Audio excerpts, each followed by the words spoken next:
When an HOA decided to build 35 homes on land that didn't belong to them, they thought no one could stop them, but they didn't realize the land already had an owner, and he controlled something they couldn't ignore: the water. This is the story of how arrogance met its downfall, and how one man reclaimed what was stolen from his family. The land had been in the family for generations, a stretch of green valleys and wooded ridges that bordered a quiet town. For years, it had sat untouched, used only for fishing trips, picnics, and the occasional hunt. Outsiders often thought it was abandoned, but the truth was different. The land was carefully maintained, the fences mended, and the records tucked away in a locked chest that my grandfather had guarded like treasure. When my grandfather passed, that responsibility shifted to me. Alongside the grief came a sealed envelope that contained documents proving ownership of over 200 acres, including a small man-made dam that controlled the flow of a creek through the valley. To most, it was just another stream, but to us, it was a vital water source, one that kept our fields fertile and our trees alive, even in dry seasons. That dam was a reminder of the work my grandfather put in to keep the land thriving, and it gave me a sense of duty I could not ignore. Years passed quietly. I visited the property often, checking the dam, walking the ridges, and making sure nothing disturbed the balance of the place. The land was private, marked with clear boundary signs and registered legally in my name, or so I thought. One summer afternoon, while hiking toward the western ridge, I heard a sound that didn't belong: the rhythmic pounding of hammers and the growl of heavy machinery. At first I assumed it was roadwork beyond the property line, but the deeper I went, the clearer it became that the noise came from within my land. When I reached the clearing, my heart sank. A whole construction site had sprung up where my grandfather's favorite fishing spot once lay. Bulldozers carved into the earth, foundations were poured, and skeletal frames of houses reached toward the sky. Rows of stakes marked out dozens of future homes. The forest that once shielded the creek was gone, cut to stumps. Dust hung in the air. I stood frozen, watching as workers in reflective vests moved briskly about, unaware of who I was. A large sign had been planted in the ground, its letters bold and smug: future site of Maple Ridge Community, a premier HOA development. Shock quickly turned to rage.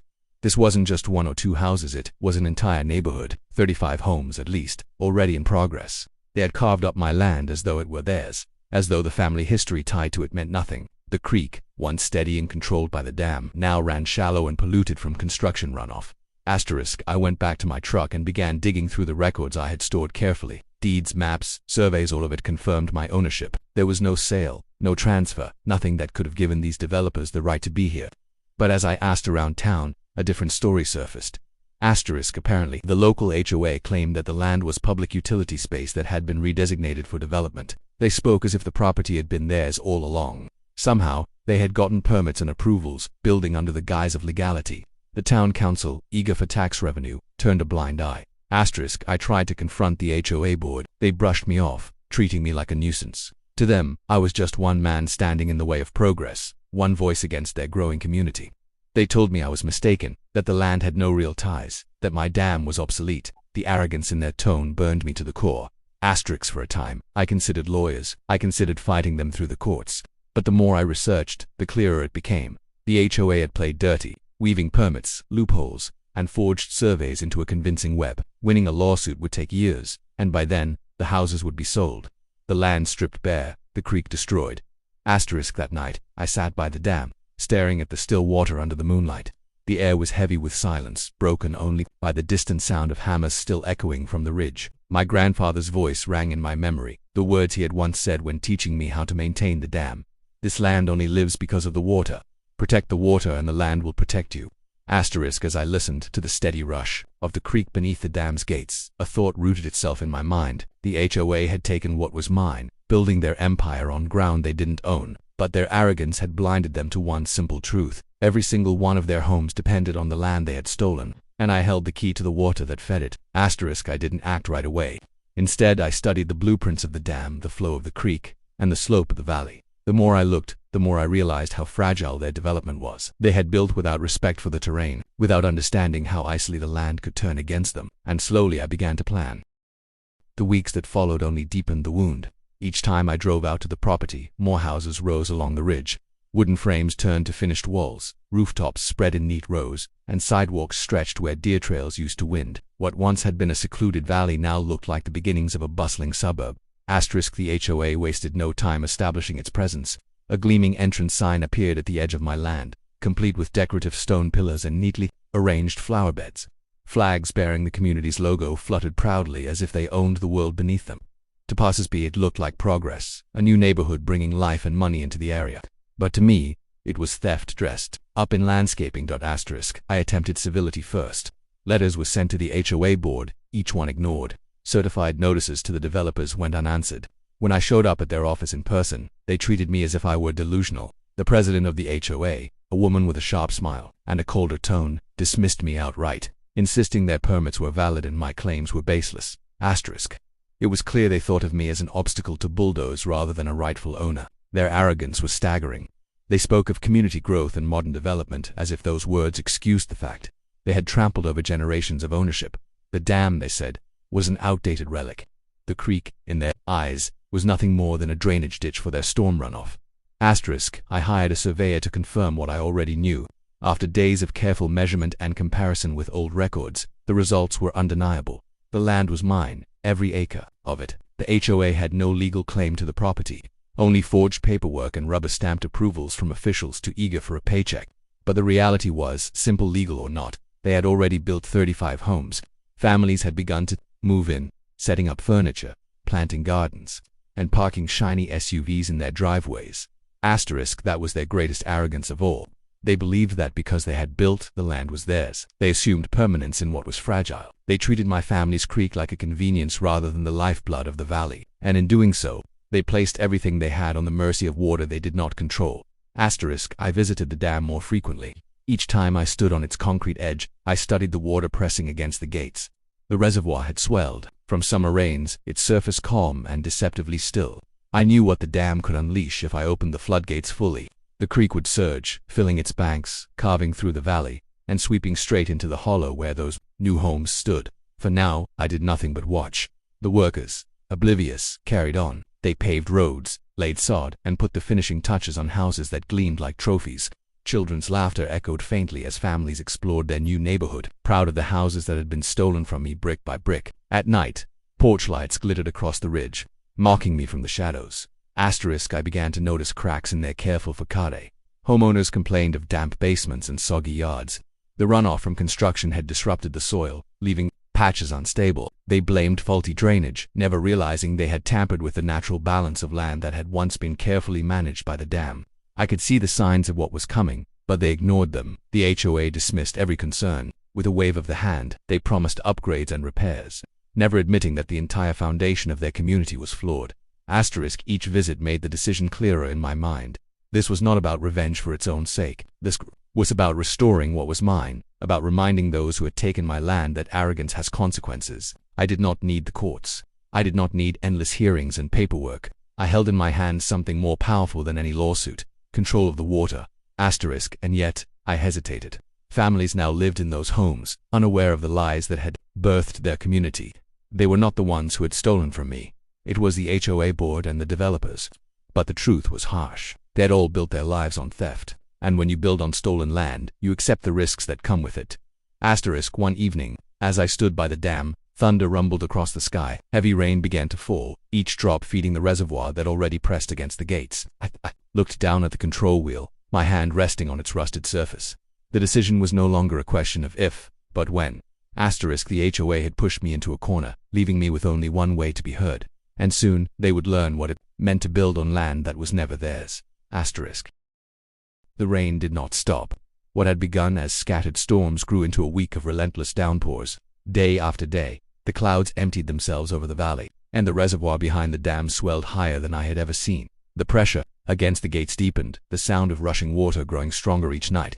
It was as though nature itself was reminding me of the power I held. I walked the property daily, moving silently along the edges of the development. The HOA had no idea I was there. Watching from the tree line, I could see their pristine lawns turning soggy, their drainage pipes spilling more water than they could handle. Neatly paved sidewalks cracked under shifting soil. Driveways sloped awkwardly as the land beneath them softened. But still, the HOA reassured residents that everything was under control. It was not.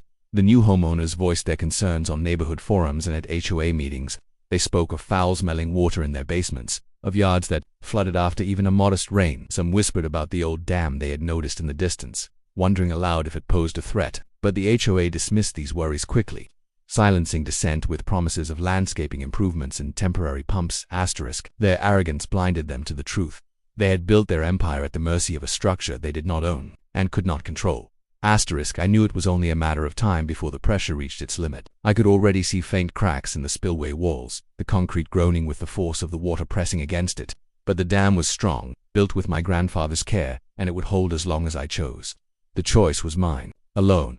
Still, a part of me wrestled with doubt. Could I truly bring myself to open the gates, to unleash the torrent? The families who lived in those houses had been lied to, just as I had been wronged. They believed they had purchased their dream homes, never realizing they were trespassers on stolen ground. Was it fair to punish them for the sins of the HOA board? The answer came not in words, but in action. One afternoon, I returned to the property to find that the HOA had erected a new fence along what they claimed was the community boundary. It sliced directly across my land, ignoring every legal marker and deed. A bold sign hung on the fence in polished letters: private property residents only. The insult was staggering. Not only had they stolen my land, but now they were barring me from it, my own soil, my own creek, claimed by those who had no right. It was as if they were daring me to act, mocking me with every board they nailed into the ground. That night, as the rain battered the valley once more, I stood at the dam and made my decision. The time for hesitation was over. They had taken from me everything they could, and now I would take from them the one thing they had overlooked: the water that flowed beneath their feet. The reservoir churned with fury, its surface whipped by the storm. The wheel that controlled the floodgates stood before me, rusted but sturdy. My grandfather's words echoed again in my mind: protect the water, and the land will protect you. I wrapped my hand around the wheel, feeling its cold steel bite into my palm. I did not turn it, not yet. Instead, I tested its strength, feeling the groan of metal as it resisted my pull. The power was there, waiting. All it would take was one decision, one moment, and the water would surge through the valley, reclaiming what had been stolen. I left the dam that night with a strange calm settling over me. The storm would continue, the reservoir would rise higher, and the HOA would remain blind to the danger looming above them. Their pride had left them exposed, and soon they would pay the price. The next chapter of this story was already written in the clouds gathering above the ridge, and I was ready to let it unfold. The storm grew into something greater than anyone expected. Sheets of rain lashed the valley for days, turning roads into rivers and hillsides into cascades of mud. The reservoir behind the dam rose higher than it had in decades. It surfaced a restless mass of swirling water. Every hour, the pressure against the floodgates intensified. And with it, so did the weight of my decision. Down in the development, the signs of collapse were undeniable. Lawns had become ponds, their manicured grass drowned beneath standing. Water driveways crumbled where the soil eroded, and cul-de-sacs shimmered under inches of flood. Pumps buzzed late into the night, but they did little to stem the tide. Some families began stacking sandbags, though they had no idea what they were truly up against. And still, the HOA projected confidence.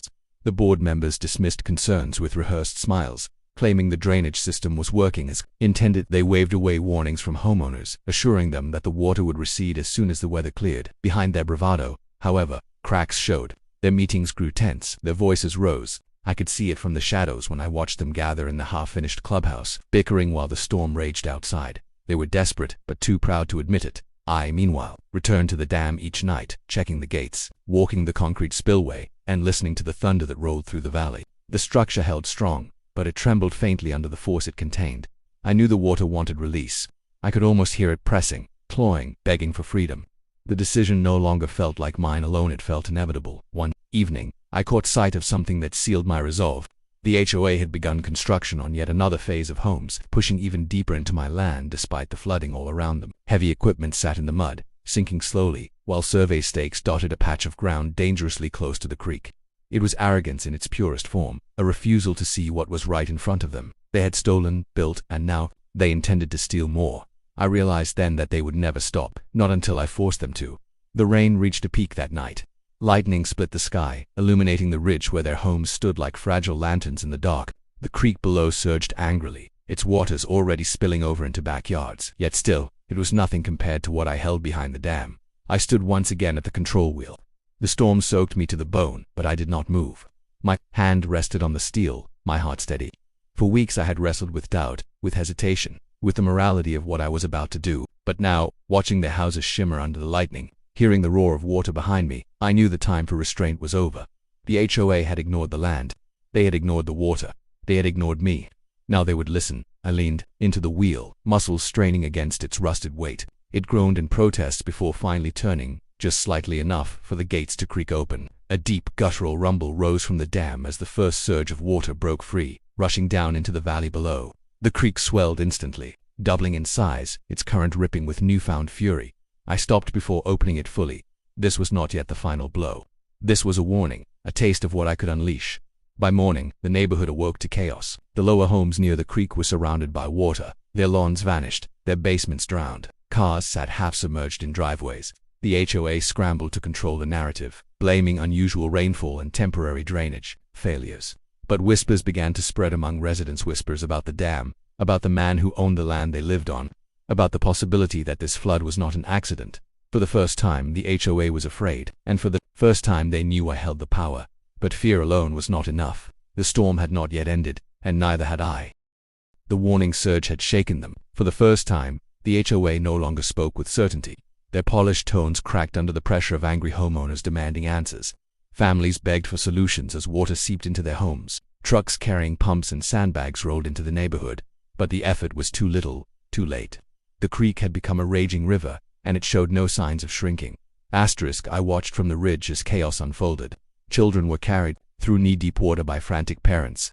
Cars stalled and floated at odd angles against curbs. Some residents tried to save what they could, hauling boxes of belongings to second floors while others cursed the HOA for their lies. The once neighborhood looked like a sinking ship. The HOA board members scrambled to maintain control. They sent out emails assuring residents that emergency crews were on the way and that the situation was under control. But their smiles had vanished. Their own homes, perched higher on the ridge, remained mostly dry, and that only fueled the fury of the people who lived below. Neighbors whispered about favoritism, corruption, and betrayal. Rumors about me spread faster than the flood itself. Some called me a disgruntled old landowner. Others whispered that I was a ghost of the valley, protecting what had always been mine. They weren't wrong. That night, the storm reached its peak. The reservoir behind the dam surged higher than I had ever seen. The waterline licked the very top of the gates, straining against the steel. Every second I waited, the pressure grew, not only in the dam but within me. The HOA had stolen my land, laughed at my claims, and dismissed my rights. Now, they had seen what I could do, but warnings meant nothing to people who believed themselves untouchable. So I acted. I gripped the wheel with both hands and turned it with all my strength. The rusted mechanism shrieked as the gates shuddered open. In an instant, the reservoir roared to life, a wall of water surging forward with unstoppable force. The ground trembled under the release, and the valley below disappeared into a torrent of white. The creek became a monster, swallowing trees, fences, and every barrier in its path. The flood swept into the neighborhood with terrifying speed. Lawns vanished under black water, cars bobbed like toys, and the polished signs of the HOA toppled and shattered. Residents screamed as they scrambled for safety, retreating to higher ground or fleeing in vehicles barely able to cut through the current. From my vantage point on the ridge, I saw everything: porches ripped away, basements filled in seconds, and the carefully planned streets of Maple Ridge community drowned under the weight of the flood. Streetlights flickered before going dark, leaving the valley illuminated only by lightning flashes that revealed the destruction in brutal snapshots. The HOA board's clubhouse, their symbol of power, took the worst of it. Built arrogantly close to the creek, it stood no chance against the surge. Water tore through its walls, snapping wood and crumbling stone until the entire structure collapsed in on itself, carried away piece by piece downstream. By dawn, the storm finally broke, leaving silence over the valley. The neighborhood lay in ruins. 35 homes, once gleaming with false pride, now stood gutted and broken, their dreams drowned. The HOA had vanished, its leaders scattered and powerless. What remained was a ghost town, born of arrogance and destroyed by the water they thought they controlled. I stood at the dam, soaked and unflinching. For the first time in weeks, I felt no hesitation. The land was mine again. The creek flowed free, the valley cleansed of its trespasses. My grandfather's words echoed once more, not as a memory but as truth. Protect the water, and the land will protect you. The HOA had built on stolen ground, blind to the power beneath their feet, and I had shown them what happens when you steal from the earth itself. But the story was not over. The flood was only the beginning. Now came the reckoning. The morning after the flood was eerily quiet. Mist clung to the valley, hanging low over the ruins of what had once been Maple Ridge community. The streets, if they could still be called that, were buried under mud and debris. Roofs slanted at odd angles where foundations had given way. Shards of fences, fragments of siding, and the remains of furniture drifted aimlessly in the waterlogged wreckage. Asterisk from the ridge. I could see the broken skeleton of the neighborhood stretched across the valley like a scar. The sound of hammers and saws that once filled the air had been replaced by silence, broken only by the slow trickle of the creek reclaiming its natural course. The flood had done what the courts never could. It had erased the HOA's empire in a single night. Asterisk emergency crews arrived hours later, wading through the wreckage with flashing lights and radios that crackled with static. They pulled families to safety, guided them to higher ground, and searched the ruins for what could be salvaged. Faces were pale with shock, some with anger, some with grief. For many, everything they owned was gone. Asterisk, but amid the chaos, blame began to take shape. The residents, once loyal to the HOA's promises, turned their fury on its leaders. Shouts rang out in the storm's aftermath, accusing them of lies, of negligence, of knowingly building on unstable land. The board members, stripped of their authority, stammered excuses that no one wanted to hear. They had built their fortunes on arrogance and deceit, and now they had nothing left but lawsuits and rage directed squarely at them. Asterisk whispers about me grew louder. Some called the flood an act of God, a punishment for greed. Others claimed they saw a figure at the dam the night the waters broke loose. Stories spread of the old landowner who had been wronged, of the family that had tended the valley long before a single nail was driven into its soil. To some I was a villain, to others a legend, but to all I was the one who had ended Maple Ridge. Asterisk in the weeks that followed, the valley changed once more. The homes were abandoned, too costly to rebuild, too damaged to repair. Insurance companies fought tooth and nail to avoid paying out claims, citing flood zones and acts of nature. Families packed what little they had left and moved away, leaving behind a wasteland of broken streets and hollow shells of houses. The HOA dissolved under the weight of lawsuits, its leaders bankrupted and disgraced. Asterisk and slowly, nature began to heal. Grass grew through cracked pavement. Trees sprouted where cul-de-sacs had stood. The creek, free of interference, carved its own path again, winding through the valley as it had long before concrete and greed tried to contain it. The dam still stood, strong and resolute, a reminder of the power it held and the history it protected. Asterisk I continued to walk the land, not as a thief in the shadows but as its rightful steward. The trespassers were gone, the noise silenced, the scars slowly fading. The valley breathed again, and with it, so did I. Asterisk the HOA had built homes on stolen land. They thought their signatures and papers could erase bloodlines and heritage. They thought progress was stronger than the earth itself. But when the water flowed, it carried away their lies, leaving only truth in its wake. Asterisk my grandfather had been right all along. Protect the water, and the land will protect you. Asterisk and now, the land was mine again. Asterisk the HOA built on land that was never theirs, and in the end it cost them everything. 35 homes destroyed, a board in ruins, and a community wiped away by the very creek they had dismissed. The land returned to its rightful owner, and the HOA learned a lesson too late. Never build on ground you don't respect. If you enjoyed this story, make sure to subscribe for more HOA drama. Share your thoughts in the comments, and tell us what would you have done if it was your land.